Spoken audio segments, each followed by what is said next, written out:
There's always like the big shiny bit at the end, and before that, and I think whatever it is, there's all the like hard work that comes before. And I almost feel like through posting on social media and stuff, you just see the shiny bits and you expect everything to be a shiny bit, but actually a lot of good things that people do take like years of work. Actually, things worth having aren't easy. Do you find yourself winging your way through life, hoping you'll figure it all out on the way?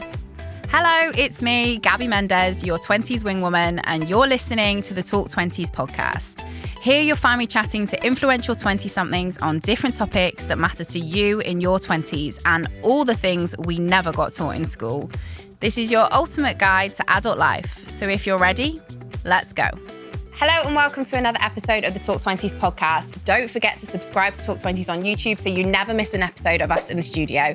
If this is your first time listening to the podcast, hello and welcome. It's great to have you here. We've covered so much over the last year on the podcast, so make sure you check out past episodes. I especially recommend our last episode with Tua Ogunlacey, where we chat about overcoming failure, criticism and rejection. But on today's episode, I could not be more excited to introduce today's guest, Elise Downing. Elise was the first woman and youngest person to run the coast of Britain, and she's written all about it in her new wonderful book that's just been released called Coasting. She's here today to talk about the highs and lows of taking on a life-changing challenge when you have absolutely no idea what you are doing. Elise's book is funny, relatable and honest, so I'm sure we are all in for a treat today. So hello, Elise. Welcome to the podcast. Congratulations on your amazing new book. I've got it here in my hands.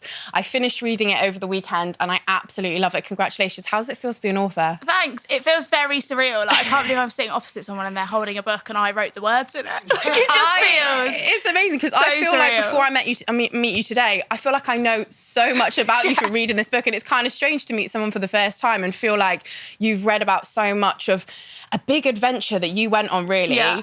Start from the beginning. Give us a little bit of an oversight. Why on earth did you wake up one day and think, I'm going to run the coast of Britain? How do you even come up with that idea? I was literally... I always say, like, it definitely wasn't the case that I wanted to go on a big adventure and I sat down and kind of came up with a short list of ideas. I was actually sitting at work one day. I worked for a startup. We delivered things to customers and I was looking at a map of Great Britain to try and work out if we could deliver something to a customer. And I was just like, it just came to my mind. I was like, I wonder if anyone's been around the coast before. And I thought maybe people had like cycled and walked. And I did a bit of research and it turned out people had cycled, walked, sailed around. But at the time, nobody had really ran it. And I'm sure we'll come on to this, but I really wasn't the best runner. I dabbled, I'd say, and I was not super experienced. So I really, really can't understand why I thought I could be the person who could attempt this thing that nobody had really done before.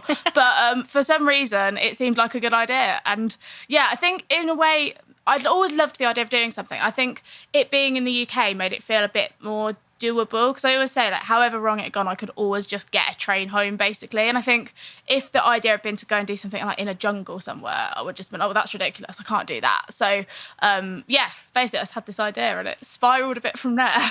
It's incredible. I think, just reading the book, all of the things that you experienced in, how long did it take you? It took you about 305 days? 301 days. So it was almost bang on 10 months. I set off on November the 1st, 2015 and finished August bank holiday of the following year. Incredible. And 10 months of, well, you went home a couple of times in the middle of that, but 10 months of pretty much running the coast of Britain. You must have seen some amazing things. You also got a lot of help from lots of different people around the country as well, who kind of took you in for one night stays as you were running around the coast of Britain.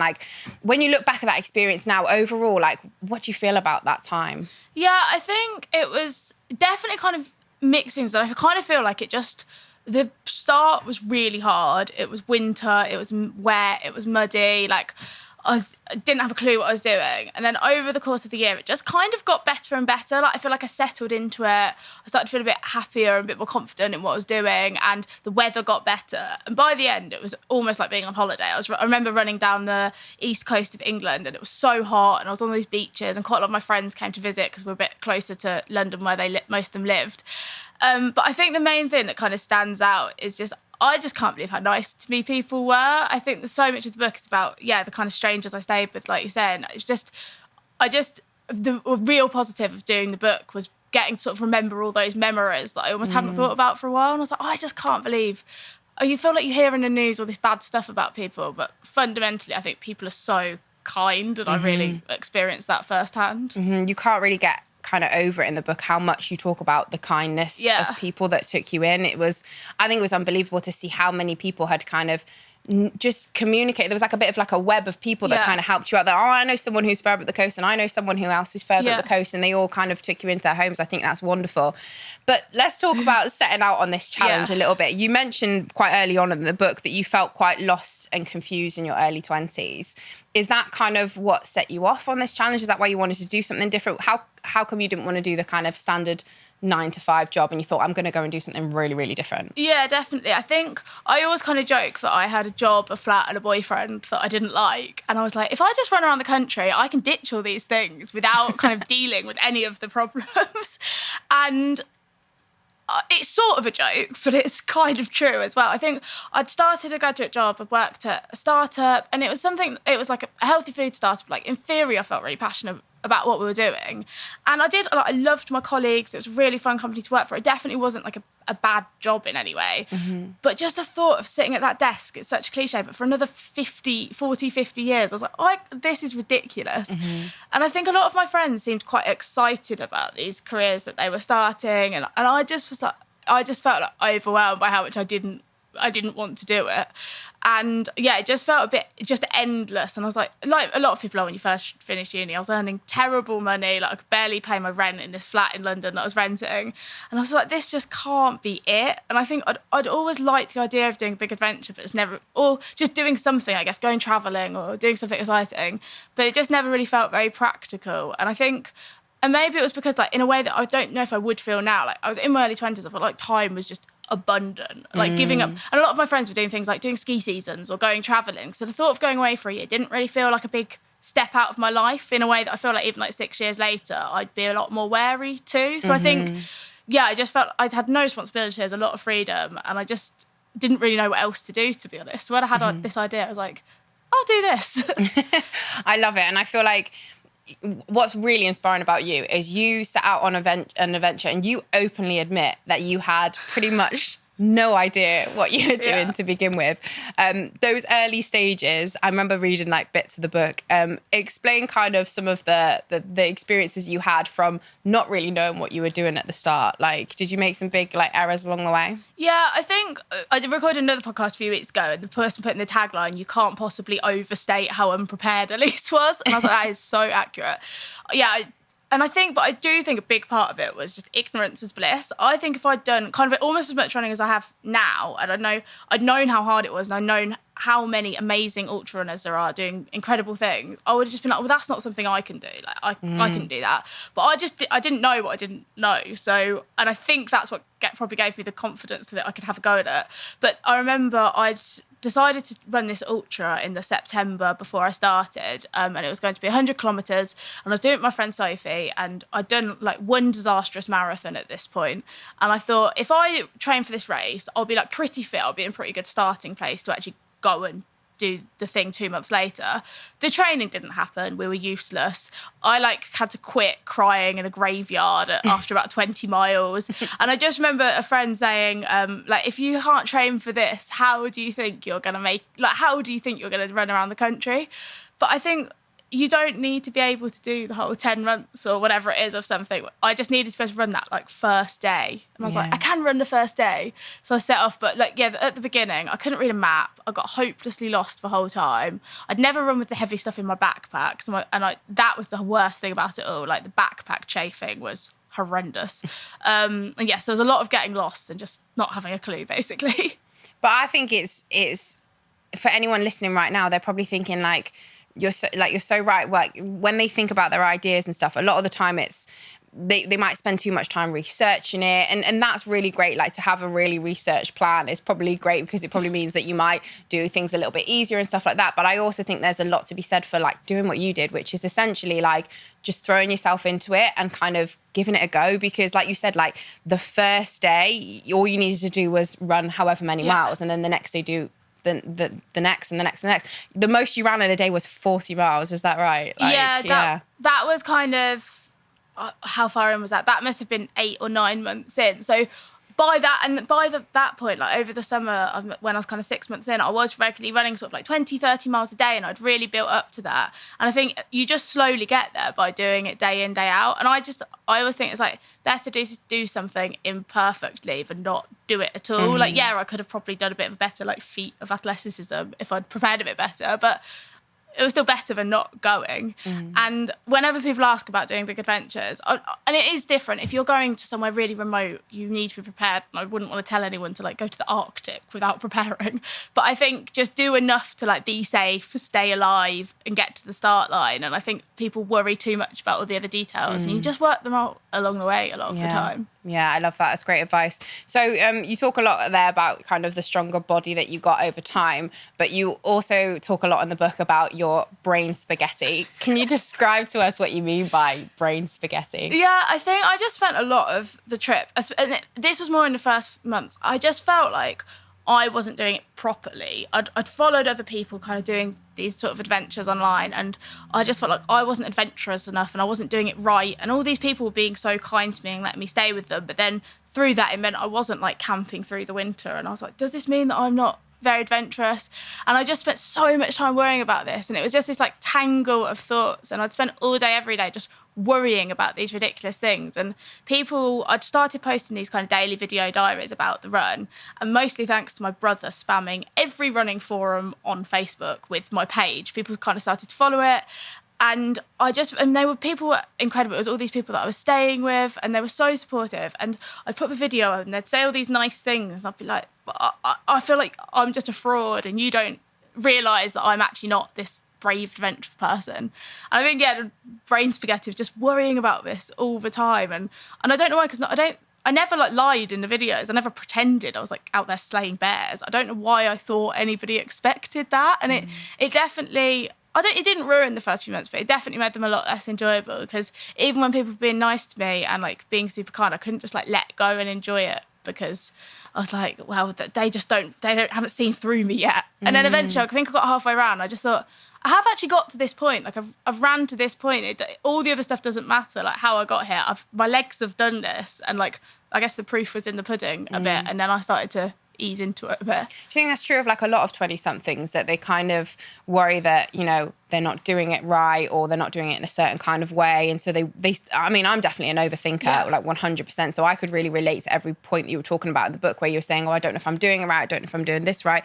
And actually, like you just mentioned then, like it can feel like you're making it worse for yourself, essentially, like trying not to worry about those things, which towards the end of the book, you didn't really worry about those things as much, because I feel like you kind of felt like you were achieving what you'd hoped. You did a little bit more camping, but had you not have camped the whole way around, do you think you would still have felt like as proud as you did? Like, yeah, and I think it's kind of, that picking, and it doesn't have to be like a big adventure, the picking the parts of something that work for you. Like, I never said really that I was going to camp all the way around. I just knew that I couldn't afford not to do it any other way. Like, there was no way I could have saved up enough money to like stay in a B&B every night. I just said I wanted to run around the country, and and I feel like you can pick the bits of it without having to do, like copycat what somebody else is doing. And I always find I still do it. Like you sit and, like you say, overthink all these ridiculous things. But I bet you no one was even thinking like, where are you going to sleep? Nobody mentioned it. Yeah, no one's probably even going to. Nobody cares. No. And like, I do it now. Like I sit and overthink these weird things, and then I talk to my friends, and like one of us will say something, and then everyone's like suddenly like, oh, I do this as well. And I think we all just sit and like have it going on, like whirring away like that. No, I totally agree, because I think you've in your head told yourself that, but absolutely no one else is thinking it. And I think it's really kind of important to remember that. There's a quote in the book that I absolutely love, and it's to describe kind of the whole adventure really, but you say, it was beautiful and wonderful and hard and terrible all at once. And I think that's true of so many different challenges that we can go through in life, because I feel like, well, I don't know if you'd agree here, but some of the hardest things that we go through are sometimes the most beautiful things to look back on and have really good memories, but sometimes we have to go through hard things in order to get to that. Would you agree? Yeah, definitely. And I think something my dad was actually really great about was there were definitely some like rubbish days, but I'd phone him and be like, this is really horrible, I want to quit. And he was always like, you obviously can quit if you want, you can come home, you can do what you want. But he was like, you would have bad days also, just like sitting at your desk at work. is this actually related directly to the thing you're doing? Yeah, that's a good point. And I thought that was really useful. So I tried really hard to like untangle almost like that. Is this because of this specific adventure I'm doing? Or I was just having a bit of a crap day, and if I was at my desk in London, would I actually be having more of these days? And also about, like, he was really good at highlighting like the realities of his, like, obviously you can quit it, but if you quit, you'll just come home, you'll have to obviously get another job, like, and just sit in his spare bedroom forever. Yeah. And it really made me think, yeah, this is hard, but I think it will be worth it. And the reality of quitting isn't going to be this grass is greener. Like, I feel like you just think of like the escape almost, and it's like, yeah, I could stop running, but then I'd have to just, go get another job I don't really like or whatever it is. And he was really good at being like really practical about that when I phoned him, which I think was really useful, because I think nothing is always a positive or always a negative experience. Yeah, definitely. You talk a lot about like when your family came to visit, or I think you went home, maybe was it twice across the whole time? You talk about how hard it was to then get back on the horse and get back running. By the end of the trip, it's not a trip really, by the end of the adventure, did you find any kind of ways that you could help yourself get out of that situation of, I've just kind of, I feel like I don't want to do this anymore. Yeah. How did you get your head back in the game? Did you get better at doing that, or did you just was it easier as you got closer towards the finish line? I think it was a bit of a combination of the fact, the thing that I found the hardest at the beginning was like the relentless, like the endlessness of it. I just felt like I was going to be running forever. Like, I remember I got about 1,000 miles in, and I was like, if I just done an adventure that was 1,000 miles long, everyone would probably be just as impressed as if I ran 5,000 miles. Like, it's just a really long way. It doesn't really matter how far it is. And I was like, I've already done this, and it's been so hard, and I've got to do all of this stuff that's to come. And I think that was one of the main things that I found really hard. Towards the end, obviously, that went away, because I think as soon as the end really felt in sight, I was like, yeah, I can do it. But I did try really hard to have a nice time. And I had this thing that I called the 2-week rule, where if I was actually miserable, I wanted to quit. Like, I didn't want to make myself miserable. I think I knew that I was like super lucky and privileged to be able to go and do this thing. And what was the point of doing it if I was miserable? Like, it's a pretty self-indulgent thing to be doing. Like, it was meant to be a positive experience. But to try, I guess, like you say, like the good things always have the hard bits in. If I was having a really miserable day, I had this 2-week rule where if from that point, 2 weeks later, I was still completely miserable, I could quit. That was fine. But if something really great happened in between, it almost like reset the clock. And I kind of just worked on this 2-week cycle. And it really worked, because always something great happened. So I was like, okay, right, I guess better do another 2 weeks then. I think that's a great idea, and I think that a lot of people could use that in any kind of, situation. And I mean, I think that's a good sign for, if someone's sat in a job right now, and if, they're feeling that way right now, and then they're not enjoying it in 2 weeks' time, that's probably a sign that, it isn't getting better and that sort of thing. And I think that's actually a really great rule that you've kind of learned through experience that I think a lot of people could take away from, because, I think sometimes it is kind of the circumstances. It can be the weather that get you down. It could be lots of different things, hormones and all of those kind of things. But if in 2 weeks' time you've had some great days, and within that, then it's not worth giving it up for, then, is it? So I completely love that. And I always think that there's always like the big shiny bit at the end, and before that, and I think whatever it is, there's all the hard work that comes before. And I almost feel like through I think posting on social media and stuff, you just see the shiny bits and you expect everything to be a shiny bit. But actually, a lot of good things that people do take years of work. Like, if you're an Olympic athlete, you've done years of work, or if you've got a PhD, it's 4 years of hard work. And I think we expect too much all the shiny bits, and actually the hard work, and whether that's just a job. Like, one of my best friends is training to be an accountant, and I'm sure when she's qualified and she's got this really well paid job, and it's really exciting, we'll be like, oh, that's amazing. But I've seen all the stress of her doing her exams 3 times a year and saying no to coming and hang out because she's doing these exams. And I think you forget about those bits. And I feel like actually things worth having aren't easy. You talk also in the book about how you made mistakes along the journey, but you also copyrighted or did a bit of freelance work in order to kind of earn money as you were going around. And you were kind of saying I'm an adventurer. I can't remember what the article was that you write about, but it really did make me laugh. It was a vasectomy reversal recovery tips. And obviously I'm not medically trained, so my tips were stock your fridge up with food, like invite your friends around, get some DVDs.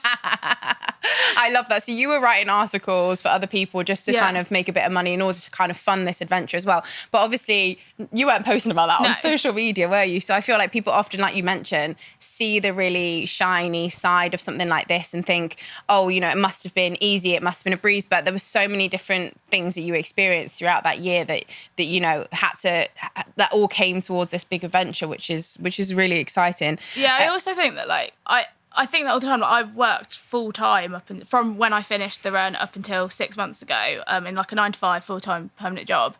And I just went on adventures at weekends and holidays. And I guess I never posted me sitting at my desk. I never really talked about work. And if I ever met anyone who followed me on Instagram or anything, they'd always just think I did that full time. And I was like, no, I just do that in the holidays. But I think you don't talk, I don't know, not really trying to hide anything. It just wasn't, that's not the exciting stuff. No, yeah. And I feel like it's a double-edged thing. Like, I think we should be more honest about things. But also I think as like a consumer of, I don't know, stuff online, people have a bit of responsibility to realise that's not the whole picture sometimes. I don't think everyone has to share everything almost.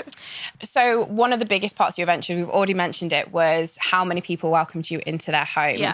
But obviously I think we should talk about the fact that you were kind of a young 23, 24-year-old woman as you were doing this. At any point did you feel nervous or scared or frightened about meeting absolute strangers and kind of being welcomed into their home? You know, 9 times out of 10, it was a really positive experience. But were there any times where you were like, this is a bit weird? Yeah, so I think, first of all, like, I say total strangers, and a lot of people were complete strangers, but mostly, and I tried hard to stay with people more where there was some connection. So if it was like a friend of a friend of a friend, and then I'd stay with one person and they'd put me in touch with someone else, there was quite often links to other people and it wasn't just a total stranger.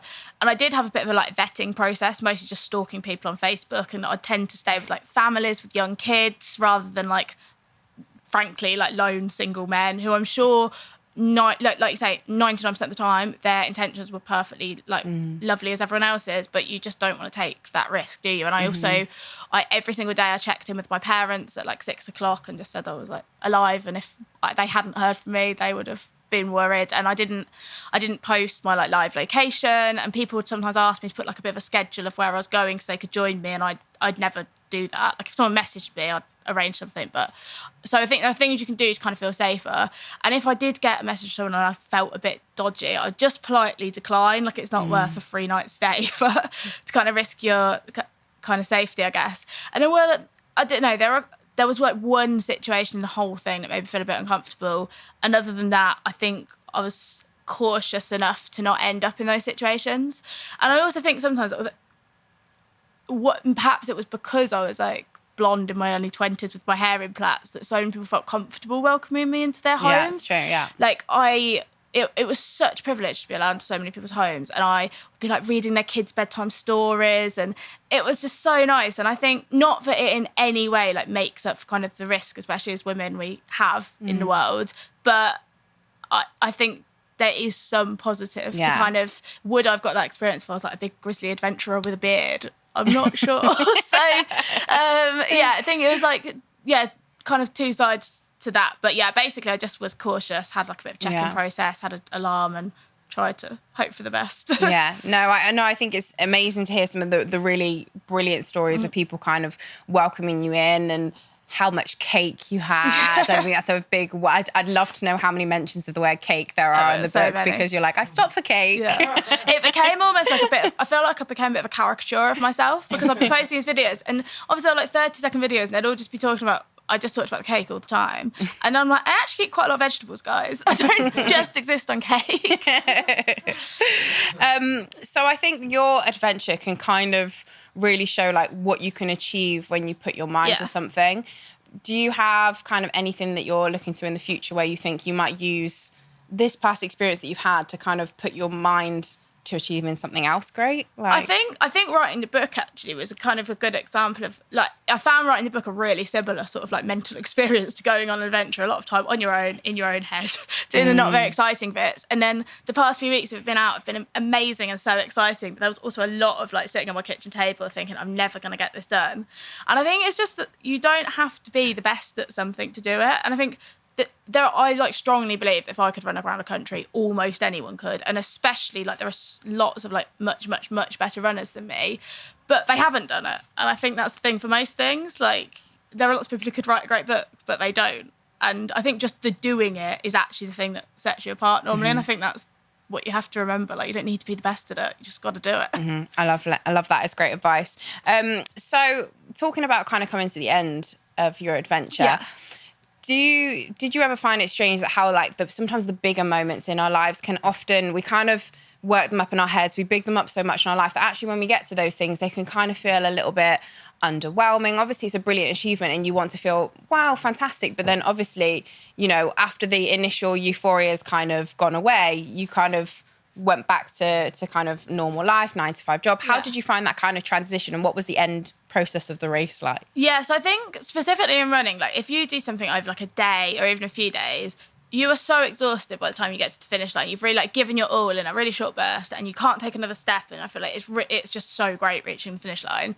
Whereas because it was much more of like a slow burn, I actually ended up having a rest day the day before the last day of the run because I'd told everyone what day I was finishing so I could have a bit of a celebration, and I'd added in like a couple of buffer days in case I didn't make it in time. So, but I did make it in time. So I ended up staying at my friend's flat just outside London.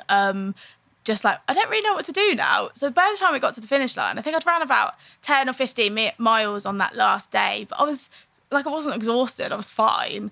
And I think the first thing I realised was how quickly life just goes back to normal. Like, I've been doing this thing for 10 months. It's all I talked about, all I thought about.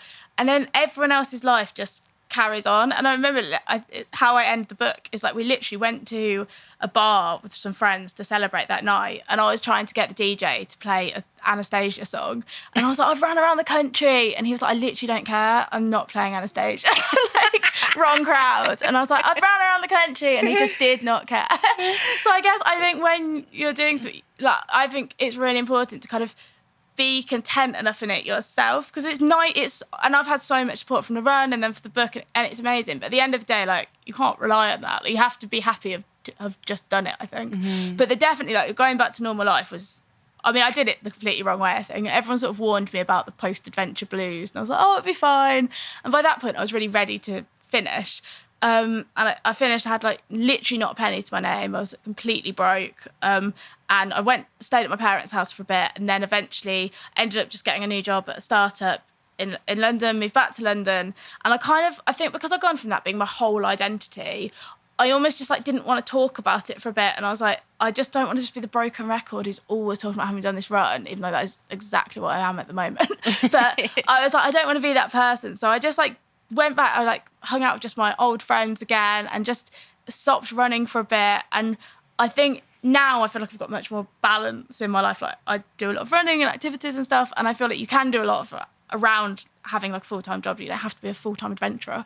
And I wish I'd done a bit more of that at the time, like had a bit more balance and not just like cut it off and gone cold turkey, basically. So, and if anyone was going to do any sort of big adventure, my number one tip would be to have like a coming home fund like factored into your budgeting for it, because it was so bleak. I was just sitting at my mum's house like, can I borrow £10? So yeah, basically I feel like I'm off a bit there, but I don't think I did the coming home that well, to be honest. But you've now since written a book about it, so how did the whole book scenario come about? Yeah, so it was actually when I was doing the run that Debbie, my editor, emailed me and said she'd read my blog and asked if I'd ever thought about writing a book. And I did English lit at uni, like English was always my favourite subject at school. I'd always loved the idea of writing a book.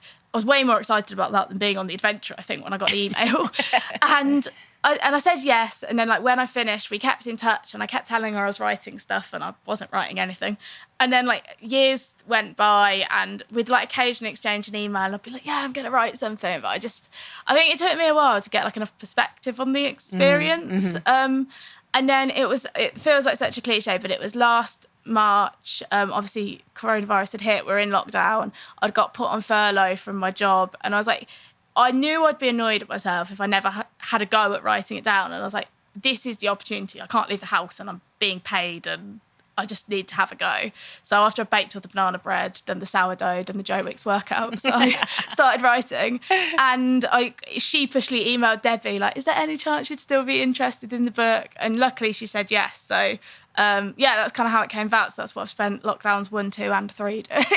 Wow, it's a brilliant book. I absolutely love it. It's a brilliant read. So Coasting by Elise Downing, definitely go and get your hands on it.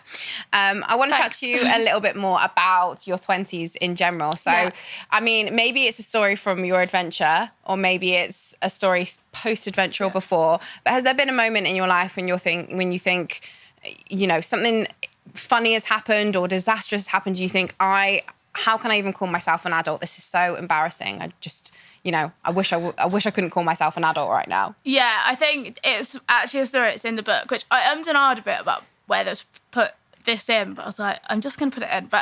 And I think my main like source of stress really through my whole 20s has been I'm not as bad now, but I was awful with money. Like at uni, I just like racked up so much credit card debt. I just was stupid, and it was like in my head it felt huge, whereas it really started off as like not very much, like a couple of £100, and I'm sure if I just said to my parents I've been an idiot, they would have helped me out. But I was like, no, I need to deal with this myself, and dealing with it myself involved like taking out another credit card, then getting cash out on that credit card, putting it into my bank account to pay the minimum payment on my other credit card. Oh no, disaster. Don't do that. It's the worst idea ever. And then my solution to deal with all this while I was still at uni was I just stopped answering the phone or the letters about this, and eventually people stopped calling, and I was like, great, I don't have to ever pay off these credit cards. I think I said this, but I really like to think I'm not stupid, but I don't know what I thought would happen. Like, obviously it wasn't good, and it was like a couple of £1,000. It really wasn't like monumental amounts of money, but I was like, and I just completely buried my head in the sand. And then I graduated uni. I was doing like a graduate job that didn't pay that well, and I felt like I didn't really have enough money to like deal with it. And this whole cycle just carried on and on, basically. And then I was about a month into my run, and I'd like saved up some money for the run from moving from the flat I shared with a friend to a house share at the end of the tube line that was really cheap. I'd won an adventure grant, and I'd got a bit of sponsorship money for the company I worked for. So I just about, hopefully, I thought, got enough money to run around the country, and was just like, I completely buried these like dormant credit cards. I was like, they've not phoned me for 3 years. And I think I knew that it would come back to haunt me at some point. And my mum was always like, there's a lot of letters in the post. And I was like, oh, it'll be fine. And then I was in Folkestone. I must have been about a month into the run, and I tried to buy a baked potato and my card got declined. And basically I went to the bank to see what was going on, and it was this old credit card had come back to haunt me, and the woman was like, you can pay it off now and we'll unblock your account, and then I was like, well, can I like appeal this? I don't know what grounds for appeal I thought I might have. And the woman on the end of the phone was like, well, you can, but she was like, but looking at your bank statements, she was like, you can only appeal it if you like genuinely can't afford to pay it off. And I was like, oh, well, I've actually not got a job at the moment. And she said, what are you doing? And I was like, I'm on an adventure. And she just like, I could just hear her down the other end of the phone, like mocking me. And then she started going through my bank statements, which just had like too many trips to Topshop and like Wagamamas, and then this outdoor adventure spending spree that I've been on. And I was like, oh God, this is terrible. So I had to spend like half of my adventure fund basically paying off this credit card. And I just remember sitting there with this sinking feeling, like all these people on Facebook are commenting on my videos saying I'm like brave. And I've just like, I'm still having this credit card from when I was 18 and I went on too many nights out, like haunting me. And I was like, this is a disaster. This is not like the brave, adventurous person I'm pretending to be. And that's how I ended up having to do the copywriting. And then my dad did have to bail me out a bit at the end of the adventure because I completely ran out of money because I'd had to pay off all those nights out from 6 years earlier. So that was my disaster, basically. But since then, I check my bank statements a lot. And I also know how much money I've got. Don't come chase me. I used to just think if I don't look at my bank balance, it won't like... It was just this like miracle, like ignorance was bliss. And I don't know how, it was so stressful. I don't know why I did it. But, so yeah, that was my disaster. I love it. 6 months away from being 30 and I think I finally fixed that. So oh good. I'm glad to hear that. It's a positive story for you. Yeah, it's a positive story in the end. So I'd love to know, obviously you've been on this kind of big adventure and you talk a lot about like the highs and lows of being on an adventure like that. But kind of moving on and like later into your 20s now, is there anything that holds you back at all at the minute, or something that you're like currently working through? One of the things we like to talk about on the podcast is how we're not all like the finished product. We're not all perfect. Yeah. None of us are. We're all working through something at the moment. Is there something that you're currently working through at the minute that you kind of want to improve on and want to do better at? Yeah, I think, I guess it's sort of a similar way to before I went to the run. I finished the run, and then I think I knew that maybe like a full-time kind of corporate job wasn't really for me, because it made me pretty miserable the whole time. But I was always, and I really liked the idea of trying out freelancing and, you know, being self-employed. And even I've been and done this big adventure, the thought of making the leap to do that just still felt too scary. And I think probably because I was so over the stress of like having no money. I was like, this seems like a really scary position to be in. And then I got made redundant in October from my work full-time for the Ramblers, a walking charity. And I was like, I feel like this is the moment, like it's a terrible time to find a job. We're in the middle of a pandemic. So yeah, kind of made the leap to go freelance then. I feel like I'm still muddling through working that out, and it still feels a bit stressful every month when you don't know if you're going to get paid, but and just trying to work that out, I guess, and have enough faith that it will all work out, rather than just taking what feels like the really safe option. And I've managed to pay my rent every month since then, so you know, Amazing. we're doing okay. But any tips for anyone who's in that position right now, who's kind of freelancing and not really sure and kind of figuring it all out? Any top tip that you'd recommend? Yeah, I feel like for me, it's a combination of like a bit of planning and a bit of faith. Like when I got found out, I got made redundant, I basically just like, I put a post on LinkedIn. I like just told everyone I spoke to that I was like, because I did like marketing and social media stuff kind of as my day job. And I was like, at that time I was like, I'll kind of do anything as long as it's not just getting another full-time job. So I was like, I feel like first, like, don't be too choosy at the beginning. I feel like you get to a point where you've got more work than you need, and then you can pick and choose the bits you're doing.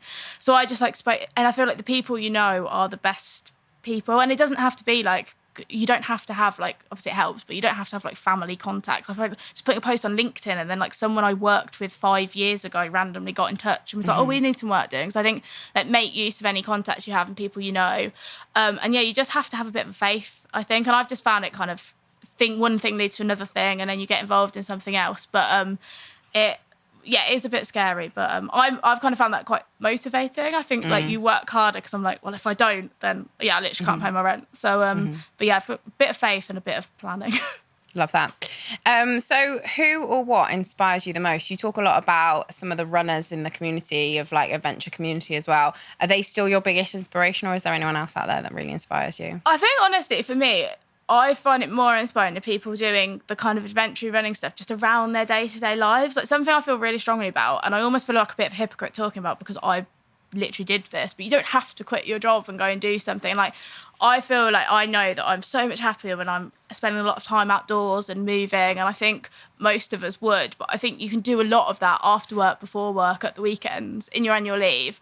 And I think I've got like one of my best friends, Sophie, is like one of the best runners I know. She's amazing. She's the person I do most of my stuff with, and she like has a really intense full-time job at a lab, literally trying to cure cancer. And wow. I'm like, she just does that, like gets up at 5 o'clock to go for a run before work. And I find that personally like more inspiring than, and I think there are lots of things that like the world needs to happen, and it needs people doing those sort of jobs to do it. Like everyone can't be a full-time adventurer, or doesn't want to be. And I think it's almost a bit patronising when the whole like narrative is just quit your job and go exploring. And I think that's not practical for some people. Some people don't want that. So I think, yeah, I'm inspired by the people kind of making it all work around that, I think. I love that. It's a really interesting answer, actually, because I think a lot of people go, oh, I'm inspired by this celebrity or this person or that person. But I think to be inspired by the people who are doing that around something that is kind of, you know, amazing, like, you know, working in a lab and curing cancer. It's incredible, isn't it? So absolutely, I love that. And I think it's just for anyone listening right now, if they're thinking about doing something like that, then they can do as much as they can in their kind of free time as well, to kind of maybe build themselves up to it. And I think also knowing that like a lot of the people I don't know you follow online probably are doing like I spent over the past few months, I've spent a lot more time kind of doing book promo stuff, but I also still like my like bread and butter is I do freelance marketing for companies, and like that's still the main thing I do.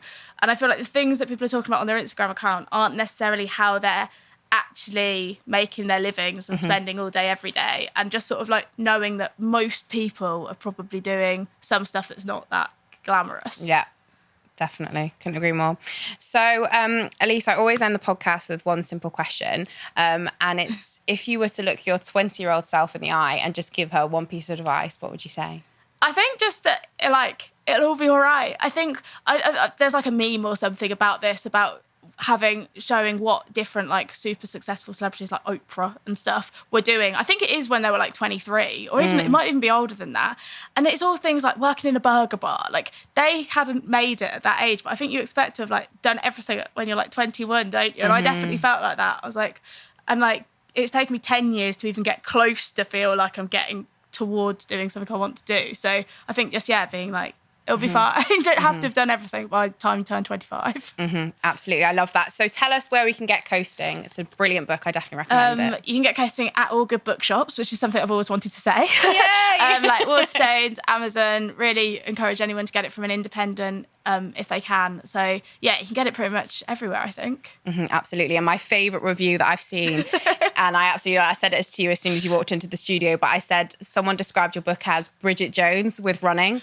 And I think it's the most perfect description of the book. So if anyone needs a really positive, uplifting read, then definitely order Coasting. Thanks. I was really happy with that review. Because I mean, when I was writing the book, I didn't want to just write this like really serious like running book. Because also for me, I did go for a long run, but that wasn't really what the whole thing was about. There was a lot of crying about my ex-boyfriend and having no money and just that generally feeling a bit lost. So whenever any reviews kind of pick up on that, I'm like, I'm happy that you've realised that's what I was trying to write. So it's a brilliant book. And thank you so much for coming into the studio. Thanks so much for having me. It's been great.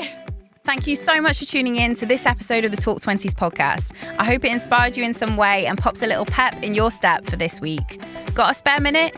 It would mean the absolute world if you could subscribe, leave a review, or share this episode with a friend. We're on a mission to help as many 20-somethings navigate their 20s as we can, and we really cannot do it without your support. We also love to hear from you. You can find us on all platforms via the handle @Talk20s. And if you're struggling with something in your 20s that we haven't already covered in the podcast, DM us and let us know so we can cover it in a future episode. And for more stories of inspiration and resources to help you make the best of your 20s, head to our website, talk20s.com.